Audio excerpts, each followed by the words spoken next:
easy go.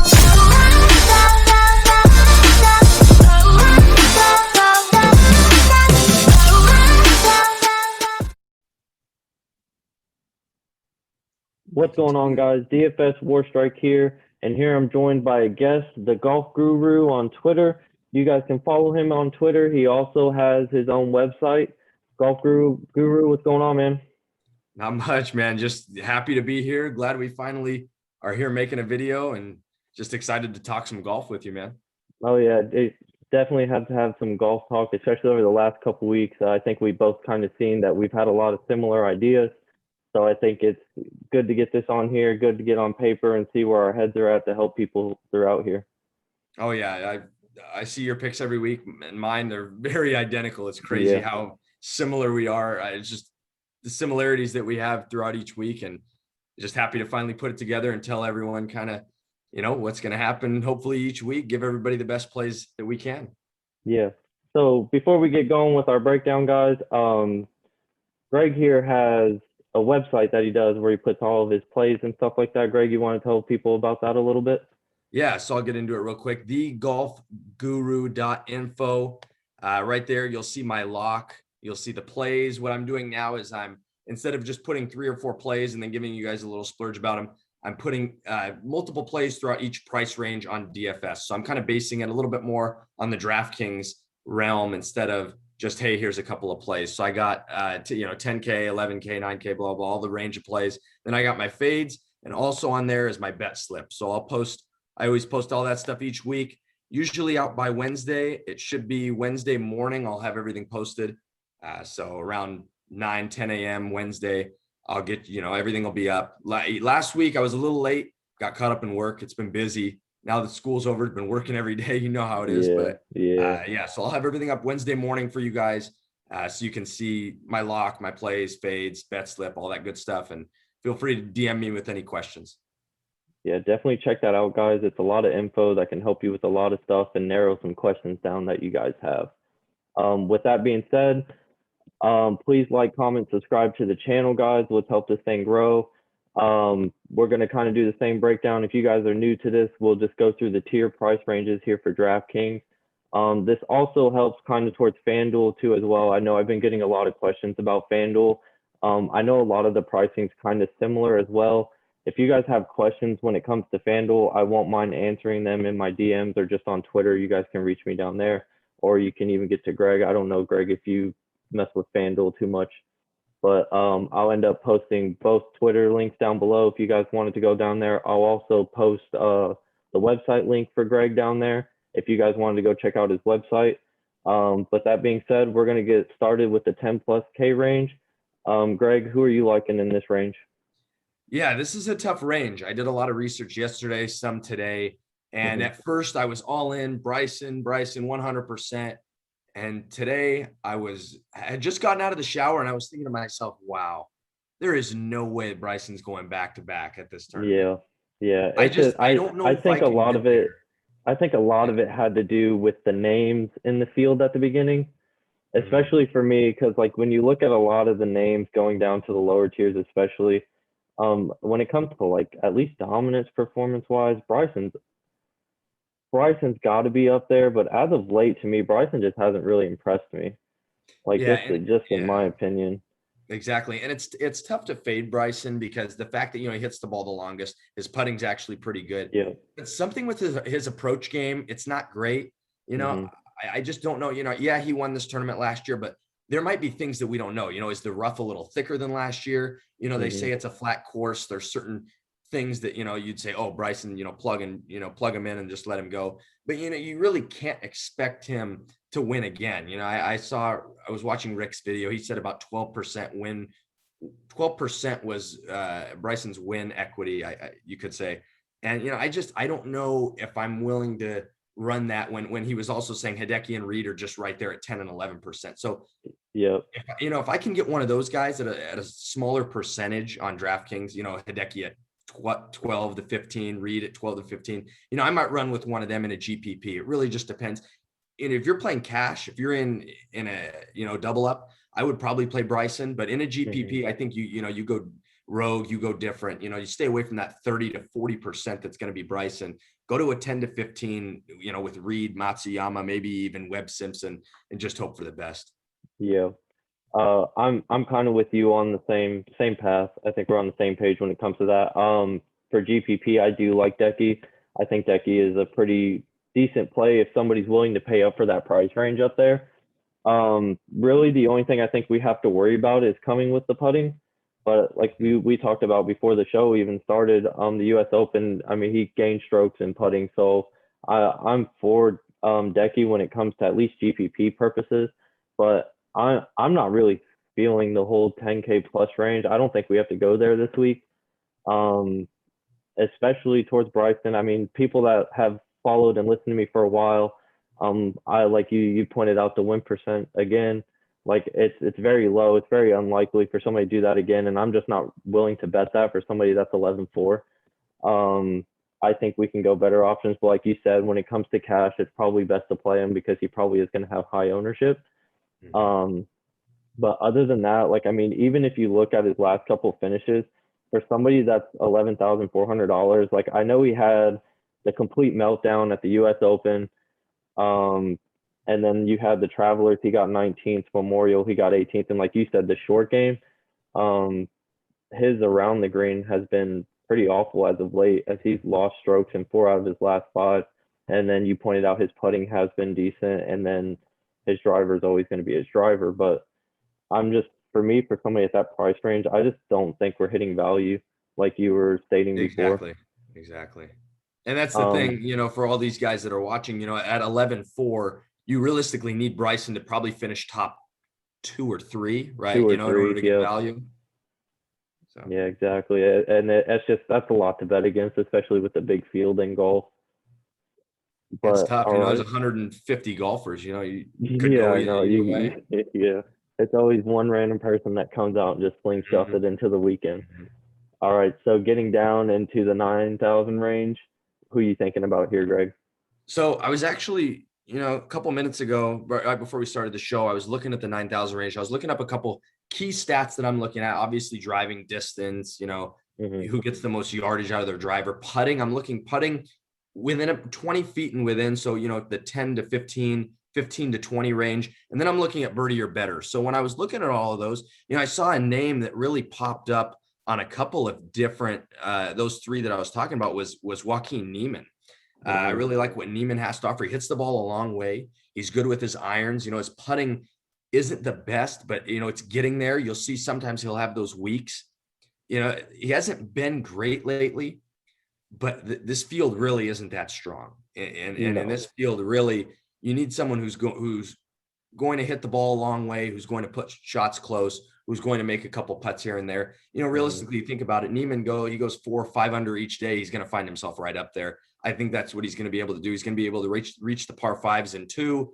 And, he's got the distance to play here. Really, it comes down to the putter. And I think his putter is better than someone like Will Z, who you can kind of compare the two. At the end of the day, I think Niemann's a better player. I think he'll shine here, and I like him. I also like Kokrak. I don't know how you feel about Kokrak. You want to jump into him, but I'll let you go ahead, give a play, and you can throw it back at me in a second. Yeah, I'm all over Jason. Like, Kokrak to me is a great play. He actually comes number 2 into my model here as well. I actually had Charlie Kaufman come in at number 1, but I'm not really looking at the U.S. Open really too much. That hasn't really phased me. Going into, especially within his recent performance, I mean, I think he hit every cut, especially in 2021, up until the U.S. Open. But his putting's there. His tee to green has been there. Everything, every statistic, I think, besides the around the green, really has been the only thing that's kind of slowed him down. But I think going into this week, like you said, with the small field and everything like that, I think that he'll be fine going into this weekend. I think he can hit his value pretty easily. I do wanted to kind of jump on the Niemann part as well. Like, one thing that you pointed out, you said the putting. That's something that was big for me, especially with him. And if you look at what he's done recently, I think is probably a big reason why he's finishing in the mid tiers it's kind of saving him, to be honest, because his around the green's been small, but his putting has really gained stride here probably over like the last 2 or 3 months. So like that is another thing that's got me on Neiman. Um, my question to you is, how do you feel about Sungjae? Yeah, man, Sungjae is that's tough. I was talking to my dad yesterday because he actually just got started in the DFS world. Okay. And yeah, he won a $3 GPP. He was going crazy. Got him made $100 off that. So he's been like, Yeah, he's yeah, but been I mean, feeling it lately. $3 and $100 is a Yeah, yeah. massive turnaround. But yeah, he was asking me, he goes, "Do you like Sungjae?" He kept asking me. I was like, man, I just don't know. Yeah, I can't quite figure out Sungjae. One yeah, week he's phenomenal. The next 3 weeks he's horrible. And it's like, what do you do with this guy? yeah, This is definitely Sungjae's definitely to me a GPP play. I wouldn't play him in cash. He's someone that he might drive the ball well. He might putt the ball well one week. It really switches off. He's yeah. there's nothing that I feel like he really excels at more than the other. It's just really he just mixes us up every week, and I can't Right. pinpoint whether or not I like him. To be completely honest, I think that was why you asked me because you don't really know yourself. Yeah, It's because just it's like I want to go to him because he's 9,300, and I think Sung J M. I mean, at least by the name, it's just a lot better golfer than where he's priced at. But like you said, just it's just so up and down, and it's just I don't know which one we're gonna get this week, and yeah. So I'm it's just so yeah, weird. exactly. I'm looking at Sungjae right now. I'm trying to pull up his weekly. My computer's really slow right now for some reason. I'm trying to pull up his. Okay, so at the U.S. Open, Mhm. he was an even player off the tee, gained a little bit on approach, gained hardly any around the green, then gained a small amount putting. Palmetto, he lost off the tee, gained an approach, lost in putting. It just really is all. And then the week before at the Memorial, he gained off the tee, lost an approach. So like I said, and then he lost in putting. So like I said, it just every week it's It's just something new. just One week something he's driving different, the ball right? well, then he can't putt. The other week it's just flip flopped. You know, I You never mean, know. I mean, he it's could just put you it don't together. know. You never know, but Yeah, and that's why like I think we're gonna kind of be on the same page with just GPP and my exposure. See, I do multiple lines, so my exposure is probably not gonna be tremendously high on him, but I definitely want to get some of him into my lineups just because I think he can have a big weekend if he shows up with his stuff. But it's just what's going to be the issue going into Thursday and Friday, Saturday, Sunday. yeah, That's going to be my thing. yeah, he's definitely someone to keep your eye on. The only good thing is with Sungjae, according to the ownership projections, I don't have him coming in that high. Hmm. He's probably sub 14, sub 13%. So, if you can get him at 10, he's worth a play in a couple of GPPs. You throw a Right. dart and hope that he plays well. Yeah. No, I agree. I mean, especially I think there's some names around him too that would draw more ownership than him. So I think that Sungjae could be a really good GPP play. Yeah, exactly. And personally, Sungjae, Kokrak, Neiman, those are the three I'm really on in the 9K range. I'm not really going to mess with Bubba too much. Wolf, he rates out well for me. Hmm. So he's going to be someone I look at a little bit more, but I don't really like Wolf as a golfer. I don't think he's that good. I don't know. He is, but I don't know. I'm not a huge fan. I Because don't I know compare him to the hype Morikawa right and now. Hovland. Was that? I don't know the hype right now with Poole, especially at Yeah. 9,100. I don't Yeah. know, especially like especially after the last tournament he played in. It's just Yeah, like I exactly. Yeah, he don't. was in like dead last. See, he's another one. You just never know what you're going to get. And like I said, I compare him to like Hovland and Morikawa, those two, because Okay. he burst on the scene with those two. You know what I mean? And out of the Yep. three, in my opinion, he's definitely bottom tier. And so Yeah. Yeah. I don't know. All Not right. someone I'll probably be playing. Yeah. So moving into the 8K, who you feeling? Yeah, I know we talked about it. Hoffman was our guy. He Mm-hmm. rated out really well. His approach game has been phenomenal. He's been Phenomenal. draining putts. He's His decent off driving the game's tee. even been good. Yeah, it sucks that he withdrew. Hope he's okay. Don't quite know what's wrong. Mm-hmm. Other than him, I'm looking at Cameron Tringale. You know, he missed the cut last week on the Okay. number. Let's dive into his numbers and take a look. Driving distance, he's not the best. 71st on the tour. He's got about 299 average driving distance, which is probably rates out a little bit better within this field. And then we take a look at this is putting. He's actually a pretty decent putter. People don't really know him as a good putter, but he ranks out 25th in the field. And then I was looking at him with putts within 15 to 20 feet, and he ranks out third. I really like what he's got going on there. And then birdie or better, which was another thing that I'm looking at, like I talked about, 26th on PGA Tour amongst all the guys. So, you know, I really like what this guy has to offer. Hasn't been playing too great. You know, you see right there, he's got a couple of cuts, but, you know, I'm going to go back to him. I'm going to give him the benefit of the doubt. This guy makes a ton of birdies. And I love his approach game. His irons are solid. You know, even if he gets into trouble off the tee, I think he's going to be able to, you know, find the green, make a couple of putts. If this guy's putting is on, he has a good chance of winning this week. Yeah. See, I feel that way with Siwoo Kim. If he could just get his putting going somewhat into every weekend he plays in, he has a shot at doing something. Oh, yeah.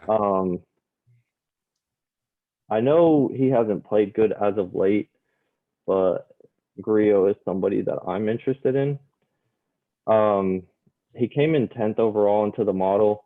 His GIR gain's really high for me. His biggest thing to me has been his around the green. I think the biggest attraction that I have towards him is that his approach game's really strong. Short game's kind of important to me going into this weekend. His putting's kind of been off because he missed the cut at the Travelers and the Memorial. But I think he's going to be fine. I think he can bounce back here, especially in a small field. Grillo has especially strong starts into tournaments as well. So I think that he could really change going into it. I think the one thing that I wanted to look at here is he played here last year and got 39th, which isn't terrible, which I would want him to do better going into this weekend. But I do think, like, with the way that his driving game's going, I think he'll be okay, especially in my model with him being ranked higher than he is, especially with his driving. Because, I mean, his driving's been pretty consistent if you just take away the Memorial. I think that he's been okay. I don't really know how you feel about Grillo, but to me, I think he's an interesting play here, especially at his price tag. Yeah, I actually like Grillo this week. You know, he's good off the tee. He's very good with his irons. He's, you know, in a sense, he in my eyes, he's kind of Cameron Tringale. I just don't think he's as good. Right. Just because of his putting personally. Yeah. And it's really been struggling lately. Yeah. So the main thing here with Grillo is because I like Grillo. He's probably going to be in a couple of my lineups. It's just the putting, you know. Yeah. Can this guy make the putts? And, you know, I was looking at him on bent and POA greens, and he's pretty much an even putter when it comes to strokes gained. You know, he's not going to gain too many strokes, but he shouldn't lose too many strokes. And if that is the case, you know, he should play decent this week. I like the play. Yeah. So moving down into the 7K range, which one's jumping out your eye? 7K range this week. I have a couple of guys that I'm looking at, but they're not until the low 7Ks. So I'll give you guys a couple of names, and then we'll talk about one in particular that I actually do like. So I'm looking at Munoz. I like Munoz this week. I think Hubbard is a really good play. I like what I've been seeing from Hubbard. Cam Davis is someone that really jumps out to me when we look at driving distance. Yeah, I'm very putting, all that approach. He looks good. But one guy in particular that I'll talk about real quick, and this is a name, you know, not many people, I don't think many people know really. Some do, but he's more of a Euro guy, is Tom Lewis. And a lot of people are probably thinking, well, that guy's missed a bunch of cuts. He hasn't really been playing that good. He putts really well on this type of surface. So I'm really excited to see him putt on bent POA. He also hits the ball a pretty long way, and he's not very accurate off the tee. So this is a guy who is going to hit it, you know, 310, 320, but he's going to be in the rough. And at a course like this, you can get away with that. That's why Bryson, was stellar here last year, because he, drove it into the rough, got in and got away with it. No big deal. So I'm looking kind of at Tom Lewis. I'll probably pair him a couple of GPP cash plays with Bryson, just because they're kind of the same player. So I'm thinking maybe if one does good, the other will do good. So that's someone I'm looking at. He's a good putter, can hit the ball a long way. Really, if the irons, if he can put a couple close, make a couple putts, he should play well. Yeah, no, I'm with you. So going down, I'm gonna talk about Cam Davis for a second. Cam Davis, to me, especially when you look at his stats on Fantasy National, I think his stats are kind of disalarming. Because if you look at the Memorial, I mean, he just had one just really bad tournament. He played really bad at the Memorial, but then the three prior to that, I mean, at the Wells Fargo, he had 4.7 strokes gained total. His approach game has actually been pretty decent, and then his putting game is something that's picked up very well for him. So I'm pretty high on Cam Davis this week, especially he comes 17th into the model. His birdie or better ranked really high for me, and his putting is subpar to above par. But I think that Cam Davis could be an interesting play down at 7,200. I think that he can do a lot of stuff for us going into this week, especially if he can hit his value. One person that I always look at every week is Matt Jones. I've been high on Matt Jones since the beginning of 2021, man. Like he has really killed it for me in 2021, especially when he was the lock of the week when he won at the Hondo. Like that was like Matt Jones has been big since that win. He's kind of cooled off, and I know a lot of people in my Discord are very high on Matt Jones every week just because he's won a lot of money for us. I don't know if this is his week, especially with the driver starting to come back to life a little bit with him. He's not driving it as well. He's not really being as accurate. His putting's even dipped a little bit, and that's something that he's known for, is putting, and it's kind of taken steps back. His around green's been consistent with him. His approach game has been horrendous. I think he's gone 6 straight negative strokes gained and approach. So for the people that pay attention to our Matt Jones stuff, I'm probably not gonna have much Matt Jones. I hope I don't eat my words considering how much we've been riding him all season. But I don't think Matt Jones is gonna be that good of a play this week, in my opinion. That's the only other one. Do you have anybody else in 7K? Yeah, 7K. I mean, Lebioda, he's going to be pretty high owned. I think he'll crack 10%, maybe even 15. He's a guy who's playing really well. Like you said, we talked about Cam Davis, Mark Hubbard. He's a guy who puts the ball really well. Munoz, I think Munoz will make enough birdies to propel himself up the leaderboard this week. Let's see. I know there was one more guy in the 7K range that I liked. Look through real quick. I think I was looking at Adam Hadwin a little bit. I don't know. I'll have to do a little bit more research on Hadwin. I'm very on the fence with him, and then Noren as well. Those are a couple of names. Maybe do a little bit of a deeper dive for those of you back home watching. Just a couple of guys that I'm thinking, maybe could come alive. They're decent with the putter. And, that's kind of what we want this week, is people who are going to make putts. Because, these guys, they're all going to be hitting the greens. They're all going to be putting within 15, 20 feet. You got to find the guys who are going to make those putts, really.